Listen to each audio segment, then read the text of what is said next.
Ayan, mapagpalang araw po sa inyo lahat. Andito naman po mula yung lingkod, Sel TV Page, muli nagbabalik. And Sel TV Official sa ating channel. Ayan. So, good morning at kumusta? Mapagpalang araw sa atin. At sana ay nasa mabuti tayong kalagayan. Pero bago ang lahat, shoutout muna ako sa aking mga kasamahan na yan ay solid. Sis Armagalo, maraming salamat. Maraming salamat dahil lagi kang naandyan sa mga taong nangangailangan sa abot ng iyong makakaya. Thank you very much. Nawa ay si Lord na ang mag-sukli sa iyong mga kabutihan. Nalabas ang ating sa iyong kabutihan sa ating mga kababayan. Ayan, maraming salamat. Tapos puso ko ako nagpapasalamat muli kay Sis Erma Galo Mix Vlog. Pakisupport po ninyo. At kay Ate Malu de Los Santos, maraming salamat din. Kay Sis Hayat, maraming thank you. Kay Ma'am Cecilina Barbosa Official, maraming salamat. At lalo kay Banat Bagsi, ayan, maraming salamat. And shoutout po sa ating kasama rin, si Ballpoint Man. Maraming salamat sa inyo. Thank you very much. At tayo ay kahit sabihin magkakaiba man tayo ng pangunawa, pag-iisip, sa isang bagay tayo ay nagkakasundo-sundo. Bakit? Anong meron? Sabi nga, anong meron at nagkakasundo-sundo? Sabi nila ay mga balahura daw tayo. Hindi po tayo mga balahura.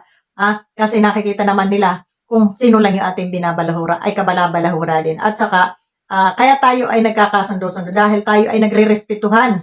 Alam nyo, yun lang naman ang tamang yun lang ang isang paraan para ang mga tao ay magkabuklod-buklod. Kahit magkakaiba ng prinsipyo, magkakaiba ng kaisipan, magkakaiba ng mga pangunawa, adhikain sa buhay, magkakasundo po ang lahat hanggat may respeto tayo sa ating katawan at sa ating kapwa. Ano po? Yun lamang po ang tanging magkakaugnay-ugnay sa atin. Hindi man natin gusto kung sino yung gusto niya, ngalan na tayo ay may respeto, irespeto natin yung kung ano ang gusto nila at irespeto rin nila kung ano yung gusto natin o ayaw nila, no? So yan, tuloy na tayo. Maraming salamat at naandyan kayo sa aking mga sulig dyan. Thank you very much sa patuloy na dumidikit at nanonood dito sa ating munting channel. Thank you very much po sa inyo.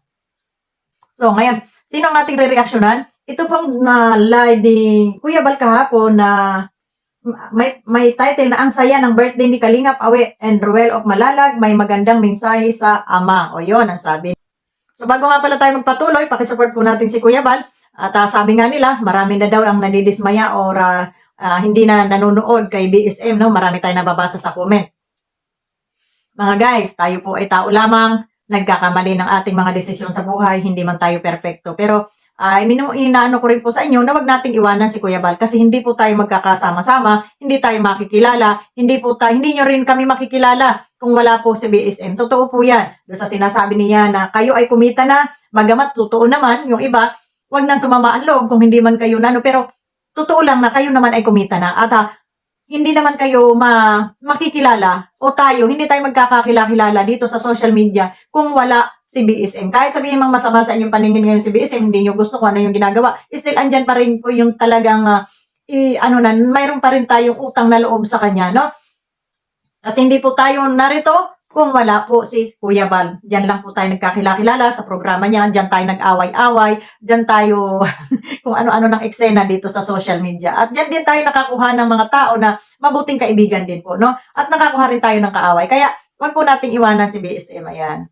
Magamat ako ay minsan ay hindi nakakaabot ng kanyang live, pero ako po ay nagre-replay lamang at hindi na ako nagko-comment, Basta't ako ay nakasuporta lamang sa kanyang sa abot ng aking makakayang oras. Ano ba?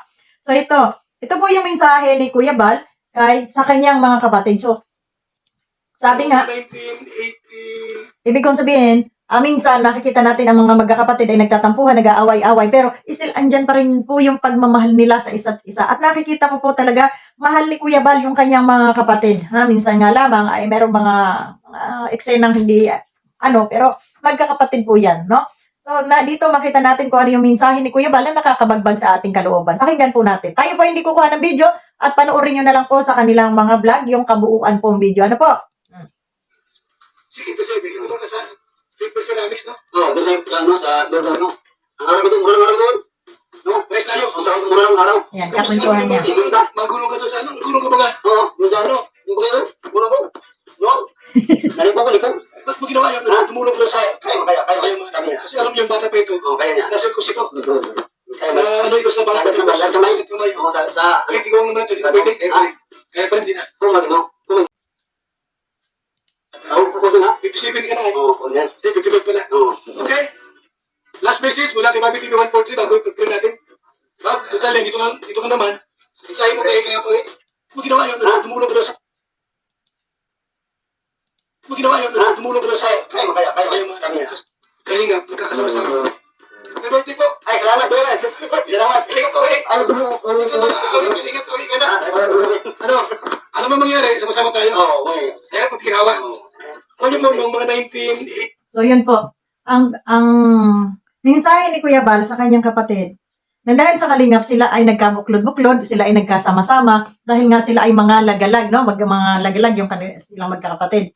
Na dahil sa kalingap, sila po ay nagkasama-sama, muling magkakapatid. At ang sabi nga niya dito, walang iwanan, sama-sama tayo sa hirap at ginhawa. So, ibig sabihin, mahal niya yung kanyang mga kapatid at ayaw niya rin mawala yun sa kanya. Bagamat minsan, meron silang nasasabi natin na, ay, magkaaway yung magkapatid, kasi ganun. Normal lamang po yun sa magkapatid, ano? Sabi ko nga sa inyo, ako maraming kapatid. May mga kapatid ako medyo minsan mga sumasalungat. Siyempre, magagalit tayo. Pero still, andyan pa rin yung pagmamahal natin. Yung galit ng kapatid ay parang ano lang yan, mamaya, pagalitan mo yung kapatid mo, mamaya wala na yun. Lalo na pag lumapit na sa'yo. Diba? So, hindi tayo mag-ano talaga ng yung galit sa ating kapatid, no? Na ano, dahil iisa ang ating pinagmulan. Tayo ay magkakadugo, magkakapatid. Iisa ang nagpalaki sa atin, magkakasama ng mga maliliit pa. Kaya, mas matimbang po talaga ang kapatid. Ako, sabi ko sa inyo, yung asawa ko noon, pag nagsalita ng hindi maganda sa kapatid ko or sa magulang ko, goodbye, no? So, yun, isa rin yan sa bakit ako, nakapag-asawa ng pangalawa, no? Kasi ayaw ko dun sa ugali ng asawa ko na masyadong maisip sa aking mga kapatid, no? Maisip sa aking magulang. Yan. Kasi mas matimbang sa akin yung kapatid. Kasi nakita ko kung gaano kami hirap nung kami ay lumaking magkakapatid, kami ay magkakasama. Tapos ngayon lang na nag-asawa ako, pag-iisipan mo yung mga kapatid ko, ay hindi po pwede yun sa akin. Kaya parang nag-ano sa akin yung sinabi ni Kuya Bal na sama-sama tayo sa hirap at ginhawa, silang magkakapatid. Kaya nakikita naman natin, pag may mga okasyon dito kay Kuya Awe, andyan po si Kuya Bal, no? At hindi lang sa may okasyon, lagi siyang nakaalalay dito kila Roel at sa kanyang kapatid, no? At andyan nga din po si Kalingap Jonah. At yun nga, shoutout din po kay Kalingap Jonah, no? Ating nabukas, ating damit. Shoutout po kay Kalingap Jonah at nandyan siya kay Kuya Awe at yun, sila ay sama-sama, no? Nakakaano po yung mga ganito magkakapatid na magkakasundo, tingnan, nakaka-inspire tingnan, ano? So, na-miss ko tuloy yung mga kapatid ko. Na yung minsan napapagalitan ko sila, pero pag napagalitan ko sila ngayon, pag tumawag ako ulit, yun, mababait na. ay ate, ganito. So, ganun lang siguro talaga magkakapatid, no? Ayan, nakakaano yung pong mensahe na ni Kuya Bal sa kanyang mga kapatid. Sama-sama tayo sa hirap at ginhawa, walang iwanan. Ayan. Nandahil sa kalingap. At ayun nga po, magpapasalamat din po tayo. Nandahil sa kalingap, tayo ay narito at nakilala nyo kami. At dyan, kahit marami kaming basher, at least kilala nyo kami, di ba? Dahil sa kalingap. Ayun.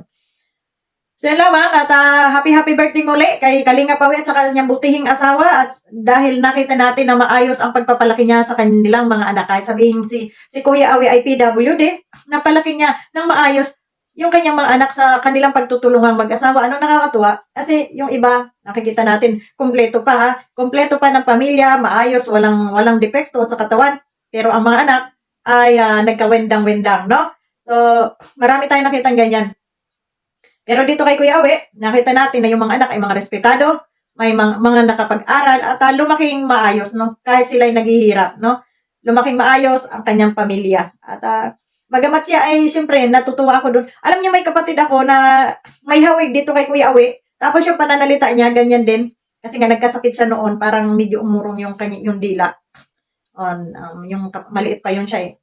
Sobrang lagnat, halos isang buwan yung may lagnat, balik-balik, no? Nung mga panahon na yun, napakalayo po ng ospital sa amin. Kaya yan, hindi nadala sa doktor yon. Gumaling na lang yung sa gamot-gamot albularyo. Kaya nung gumaling siya, ganun po yung kanyang pananalita, no? Kaya naintindihan ko si Kuya Awe sa kanyang yung gawin na siya ay magsalita, no? So pero ganun pa man, hindi yan hadlang sa pagtuturo ng mabuting asal sa iyong mga anak, no?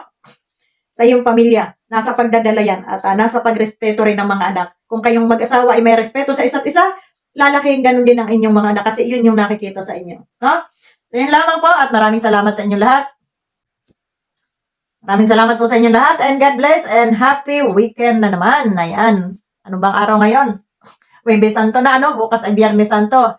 And yun nga, kung nakita ko kanina, ingat-ingat po kayo sa mga nagmumotor dyan. At kanina may nakita ko nakapost sa Facebook doon sa may amin, sa may sigsag, ano, sa Antipolo. Sa sigsag, yung papuntang Teresa, napakahirap po ng daan dyan at yan po ay sigsag. Kaya ingat-ingat po kayo dyan at may sumalpok pong truck doon sa motorsiklo. Ay, yung motorsiklo pala ang sumalpok sa truck. Napailaliman pa yung motor doon sa, nakapasok pa sa ilalim ng gulong nung truck, no? So, malamang hindi talaga buhayin yung nakasakay doon sa motor. So, yun, nakakalungkot. At mahal na araw pa naman. Ingat-ingat po kayo, mga kababayan. And God bless po sa inyo lahat. Babu at abangan po ang ating mga susunod na vlog. Maraming salamat and God bless.